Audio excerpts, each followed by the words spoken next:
Right, and what do you believe about Jesus? What with Jesus? Yeah. Okay, so we're diverting. No, right just now. excuse me. Can you just answer my question? Because you were quite strict in me not interrupting or changing the subject. This is relevant. You're a Christian. Do you believe Jesus is God? Yes, of course, God. Right. Jesus is And God. you believe Jesus died on the cross for your sins? Well, no. You don't believe that? Don't put words in I'm my asking mouth. you. No. Do you believe that No, Jesus what died on the do I cross for believe your regarding sins? Jesus, you can ask. Yeah. So I can tell you, Christ is that being. Oh, no. Don't. Thank you, Nazam.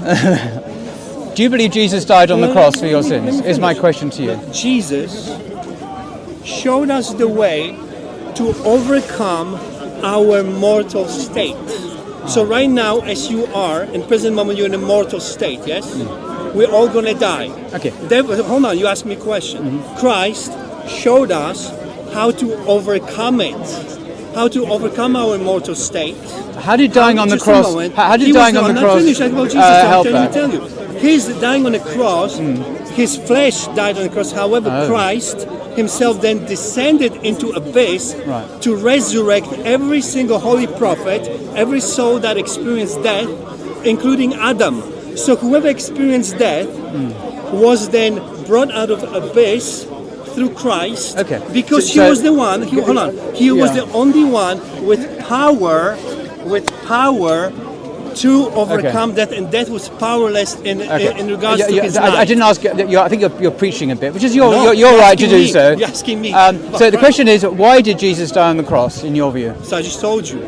What, You didn't hear me. No, I didn't. So explain again the beginning bit of I'm it. very, very slow. Yeah. Because we are in a mortal state, Yeah. therefore we know what death is.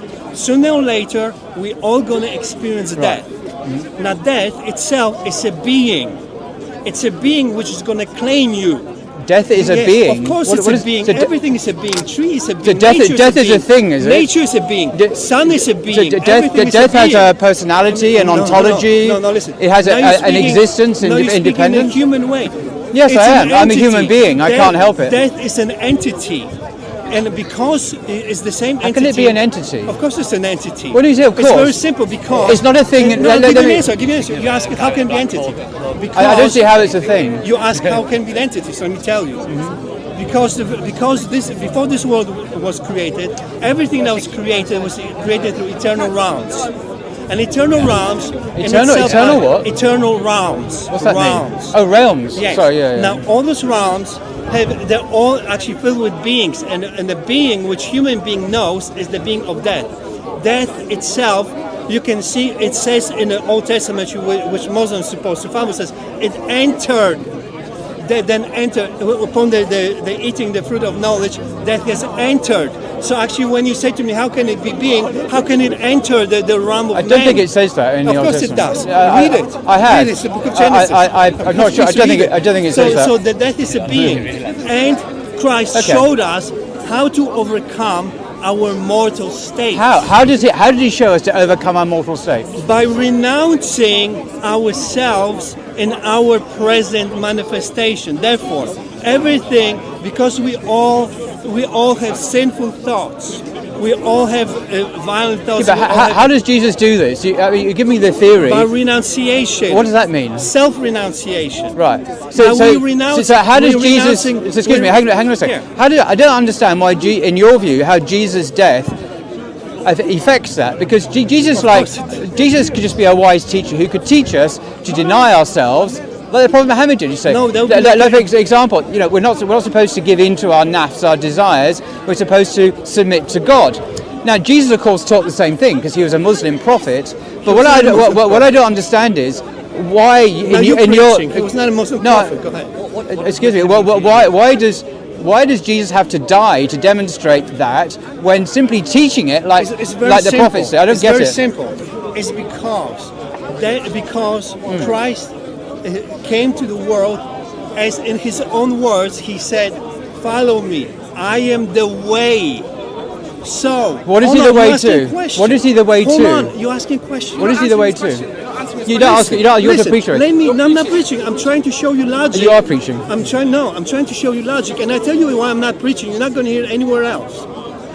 think We're very listen, privileged, listen. clearly. Very privileged. Think for a moment of the women somewhere in Africa right now living in the worst hellholes in the world, where they're being raped towards dark, when they have no escape.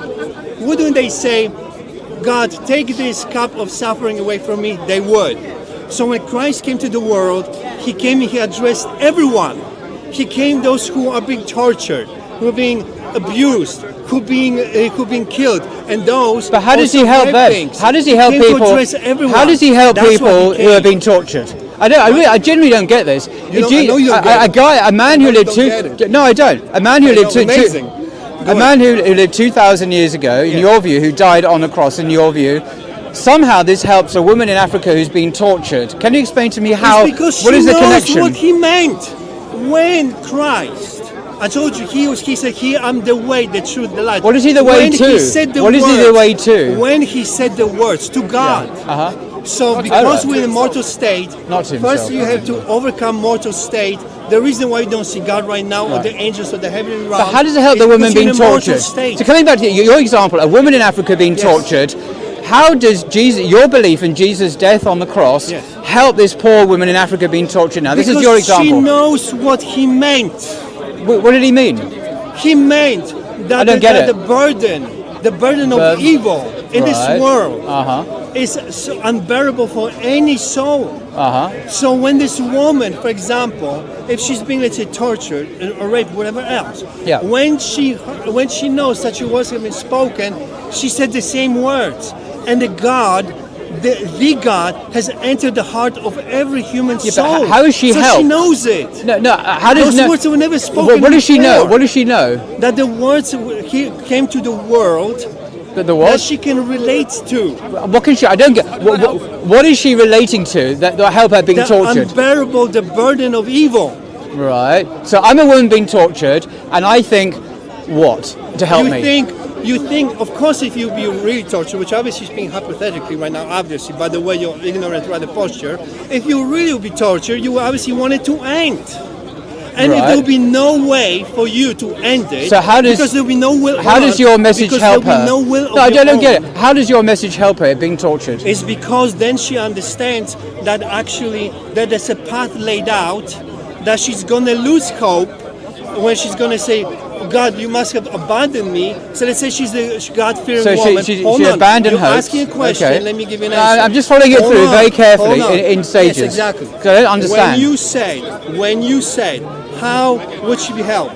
Because she will know, let's say such a woman, for example, or child or man would feel, God, you must have abandoned me. You must, let's say it's a God-fearing person, yes? Mm-hmm. Let's say, what have I done to deserve this? So she's abandoned. Yes. So then she feel abandoned. Right. And those words also were spoken. So when Christ came to the world, it showed people the way that, yes, the soul going to experience hopelessness. So how will she stop feeling abandoned? How will she stop feeling abandoned? Let me just finish my sentence. Okay. They're going to experience hopelessness. Yeah. They're going to experience being abandoned. They can experience all those things. And yet it's the path to God. How is feeling? You see, what you said here is a woman who feels completely abandoned by God, and you think this is a path to God.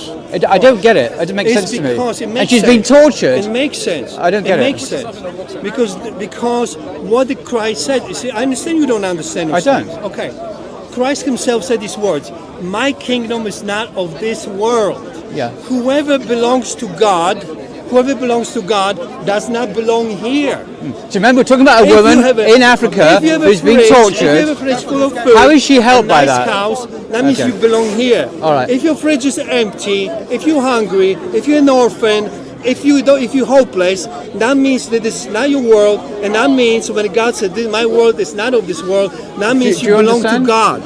He's a Gnostic Christian. Right, I'm not being funny here, and I'm not very bright. I actually don't understand what you're saying. I don't understand how a woman who's been tortured in Africa could have this kind of knowledge that's Gnosticism. Not knowledge. She speaks the same words like Christ. Yes, but you see, if a woman says and feels, I'm abandoned by God, she's not helped in any way. Her situation is made even worse by despair and alienation. I don't understand how this is in any way helpful in your religion. It doesn't sound your religion is very helpful. It's because I told you, you believe that this world is the world that God has created. However, what And was you what don't? was- You don't? Just a moment. Just a moment. You don't believe that? Just a moment, please.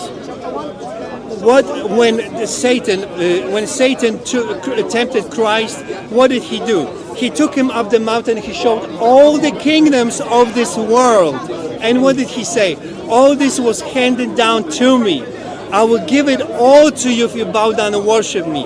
Therefore, who is the ruler of this world? Yes, it's Satan. Okay. And what I'm saying to you, whoever is actually rejected by this world, that means that's already indication for you that belongs to the world of the kingdom of God. I'll just say my final thing here. I've asked you repeatedly to explain how, in your example, not mine, a woman who's been tortured in Africa, I'm not quite sure why Africa's got to do with it, but why not? But she's being tortured.